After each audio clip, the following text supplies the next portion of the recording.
Welcome to Foundation Statistics. This week we'll have a look at probability and the normal distribution. What do you know about probability? It's a mathematical way of describing how likely something is to occur. The probability or chance of an event is somewhere between 0 and 1. 1 means that it's most certain to occur, 0 that it will never occur. 0.5, 50 out of 100, or a half is an even chance of occurring. Consider the flipping of a coin. We have half a chance that it'll be a head and half a chance that it will be a tail. Today we're going to have a look at other probabilities. We're going to have a look at some dice.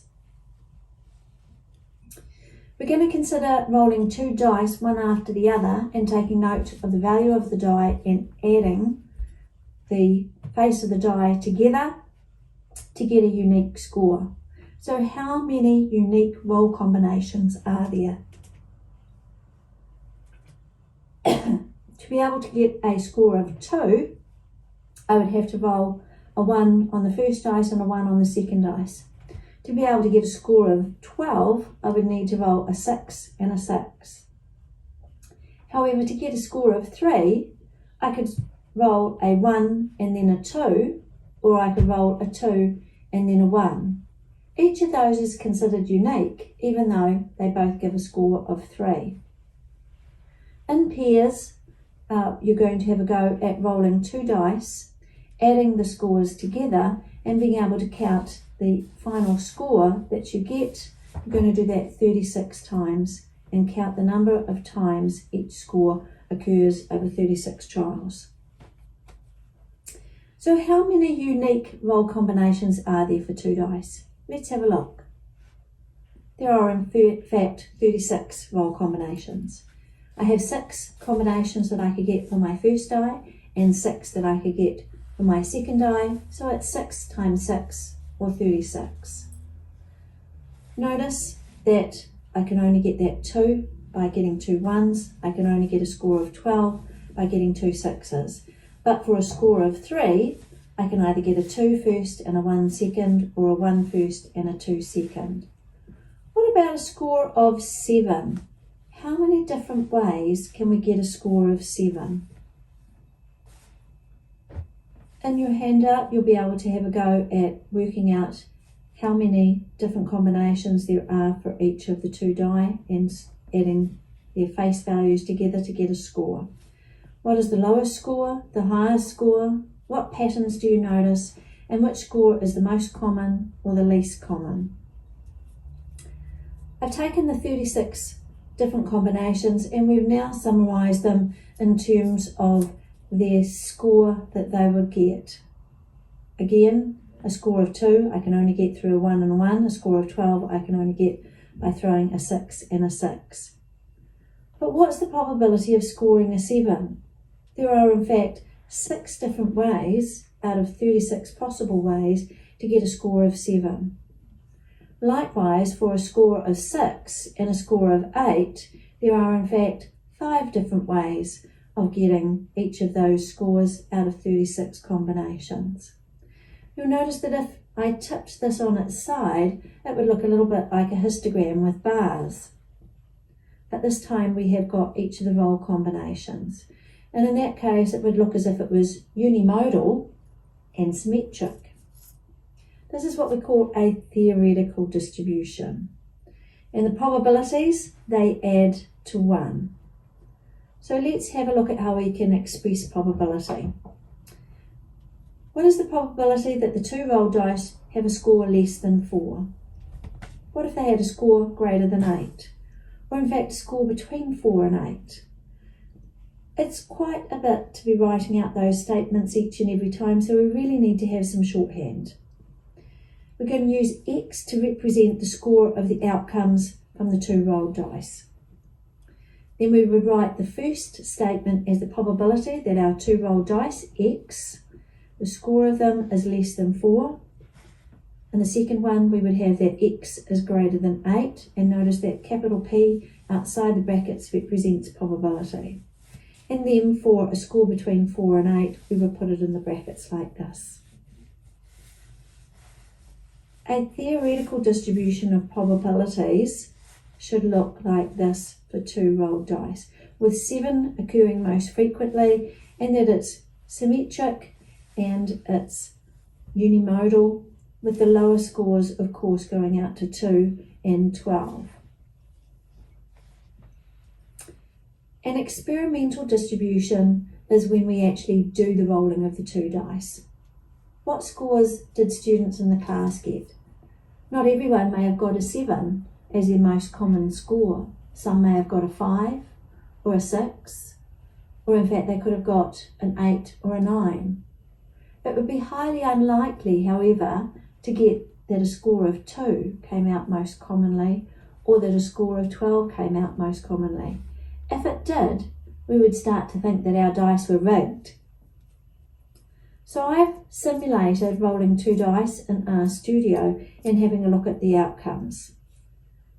This is my experimental distribution. It doesn't strictly follow the theoretical distribution. Remember that each roll of a die is independent. It has no knowledge of the previous outcome.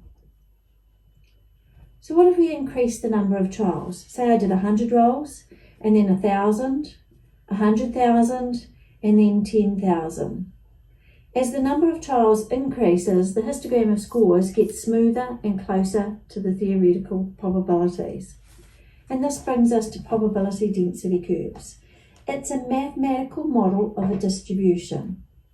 You can consider it to be a smooth version of the underlying histogram. Here's our histogram, and if we draw a smooth version of it, then we need to note that it is always on or above the horizontal axis. The total area under the curve equals 1, or all probabilities, or 100%, and that the area under the curve is for a range of values is the proportion of all the observations within that range. Density curves can come in many imaginable shapes. Here are some ones that we've already come across. Some are well known mathematically and others aren't. Where there are peaks, these represent our frequently occurring values, while valleys or tails correspond to less frequently occurring ones. Let's have a look at the first one and the second one and the third one. We might have a right skewed and unimodal distribution. This is often called a Poisson distribution or a queuing distribution. You may find out about that in a subsequent statistics course. Here our very flat distribution is known as a uniform distribution, and our left skewed and unimodal is actually known as a beta distribution. What about the green one down the bottom there? What shape is that? Hopefully you'll tell me that it's a bimodal distribution. Probability density curves, they're modelled on population characteristics.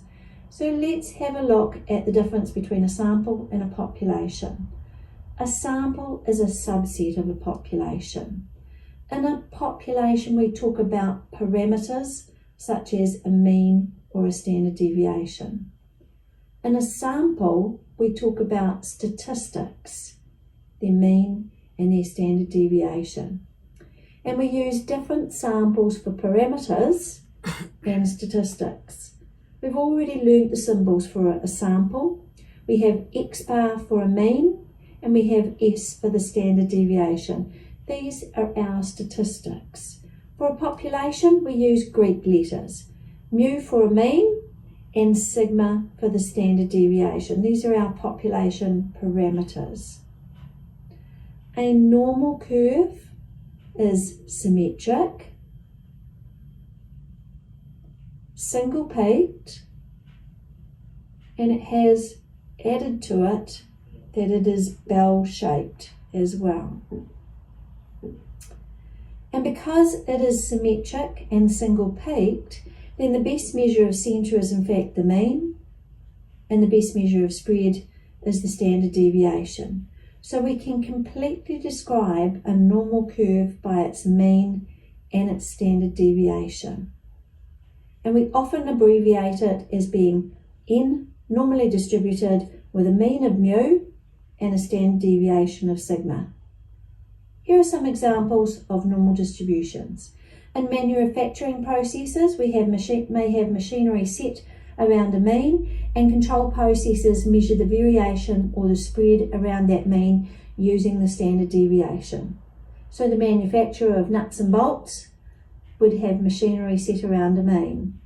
Milk production, 1 litre and 2 litre bottles of milk that we buy in the dairy in the supermarket, machinery is set around the mean, and there is some variation around that mean when the bottles are filled in the factory. Some of our natural populations of animals and plants exhibit normal distributions. Lengths, heights and weights are common, having normal distributions. But we need to note that each is normally distributed and it has its own mean and standard deviation. Now hopefully you will have a look at a video by Schmoop called The Normal Distribution Curve by Schmoop, and we look at Gene the Green Bean. It's quite a good video to have a look at. So we're going to have a look at the standard normal distribution. Remember that each set of data that is normally distributed has a different mean and standard deviation. So for example, some women's heights, they've got a mean of 161 centimetres and a standard deviation of 6 centimetres. A standard normal distribution, however, has a mean of 0 and a standard deviation of 1. And we can transform any normally distributed data into a standard normal distribution using a funny thing called a z-score. And then we'll have a mean of 0 and a standard deviation of 1. So how do we go about converting to that standard normal distribution? The standardized value of any observation, which is often called the z-score, tells us how many standard deviations our observation falls from the mean and in which direction. And it's worked out using this z-score. We have x, which is our value of interest. Mu represents the population mean and sigma the population standard deviation. And z is the distance from the mean measured in standard deviations. How many standard deviations our value falls from the mean. It's a way to convert our data from a normal distribution into a standard normal distribution, setting the mean at 0 and the standard deviation at 1. And then we find that almost all of the data falls between -3 standard deviations from the mean and +3 standard deviations from the mean. This helps us to work out probabilities found within 1, 2 or 3 standard deviations of the mean. Let's have a look at it in action. Because all normal distributions share the same properties, we can standardize our data into that standard normal curve. Taking our women's heights with a mean of 161 centimetres and a standard deviation of 6 centimetres, the graph will look like this. And we find if our value is at the mean, then the z-score is 0. The standardized score becomes 0 because it is 0 standard deviations from the mean. 167 centimetres is 6 centimetres to the right of the mean. It is 1 standard deviation from the mean. If we added 2 standard deviations, so we added 12 to the mean, then we would get 173 centimetres. That's 2 standard deviations from the mean. And 173 centimetres is in fact 18 or 3 standard deviations from the mean. Going in the other direction, if I took 6 centimetres off the mean, I would get 155 centimetres, which is -1 standard deviation from the mean.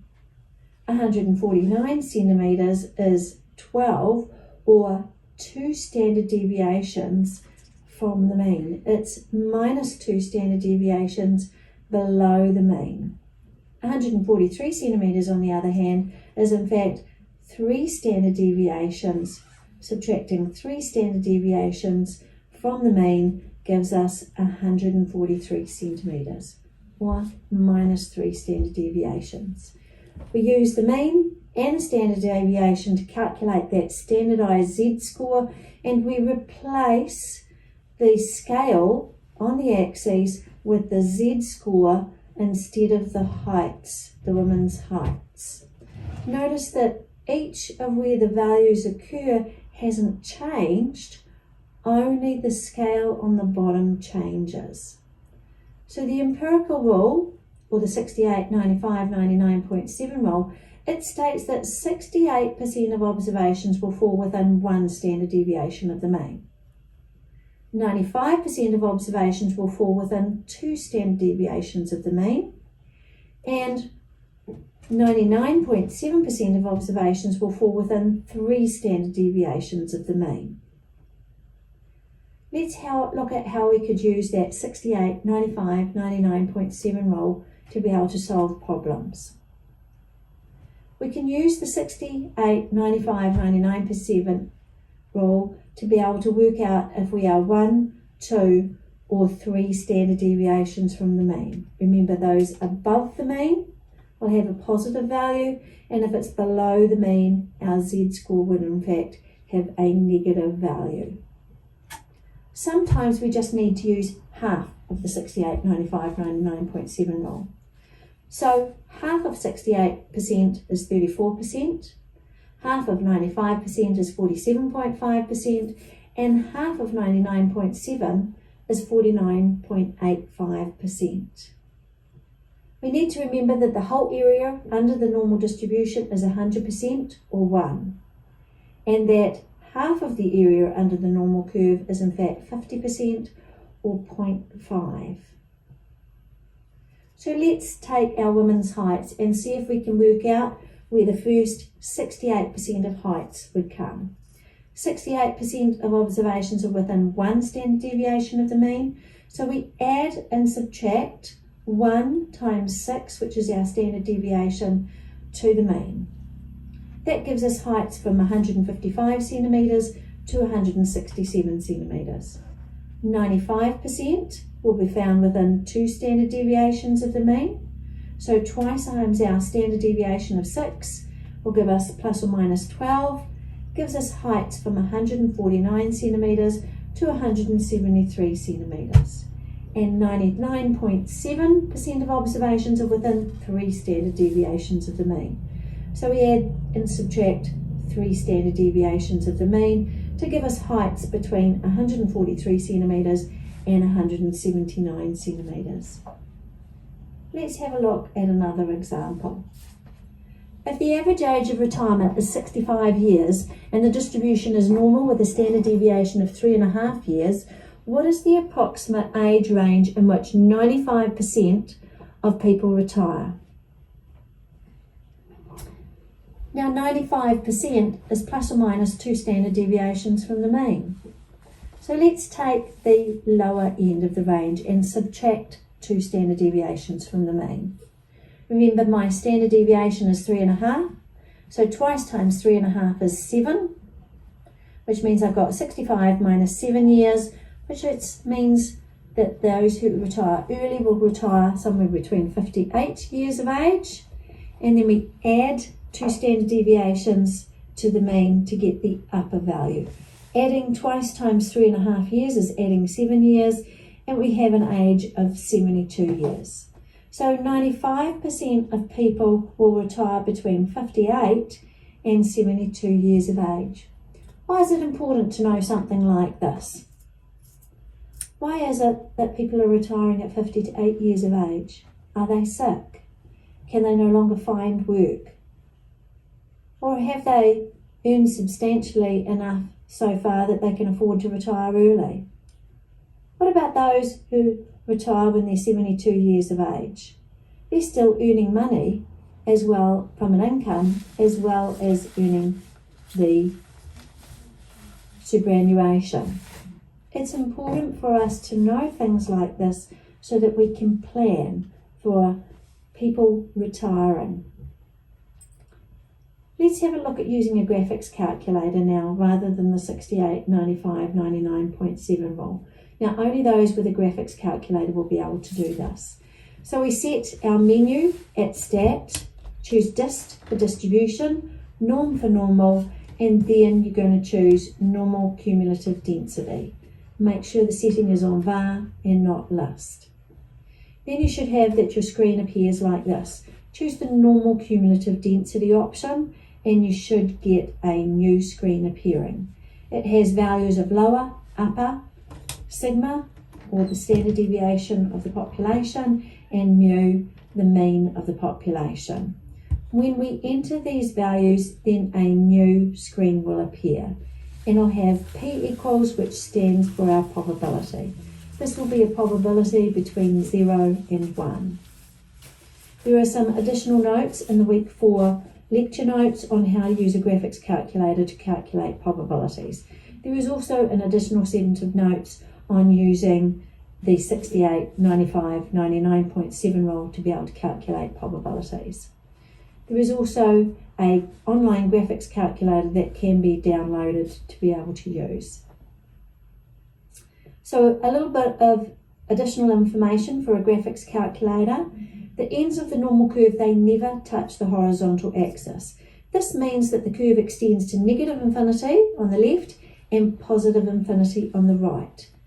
Because our calculator can't cope with a symbol of positive infinity or negative infinity, we have to choose some really large negative value and a really large positive value. That could be negative 99,999 and positive 99,999. Let's have a look at an example. You can use either the 68, 95, 99.7 rule or the graphics calculator for these particular problems. So we have our women's heights. They're normally distributed with a mean of 161 and a standard deviation of 6 centimetres. And we want to find out what percentage of females are less than 167 centimetres. Let's draw the normal distribution and plot the appropriate values in shading. Our mean of 161 centimetres is located in the middle and 167 centimetres is found to the right of the mean. I'm interested in finding out the percentage of females that are less than 167 centimetres. So I shade to the left and write my probability statement. This time X represents the woman's height and it's less than 167 centimetres. So using firstly that 68, 95, 99.7 rule. How many standard deviations is 167 centimetres from the mean and in which direction does it lie? Use knowledge of the normal distribution and then we'll put it all together. So 167 centimetres is one standard deviation to the right of the mean. Now we know that since plus or minus one standard deviation is 68%, that in fact just half of it will be 34%. Using knowledge of the normal distribution.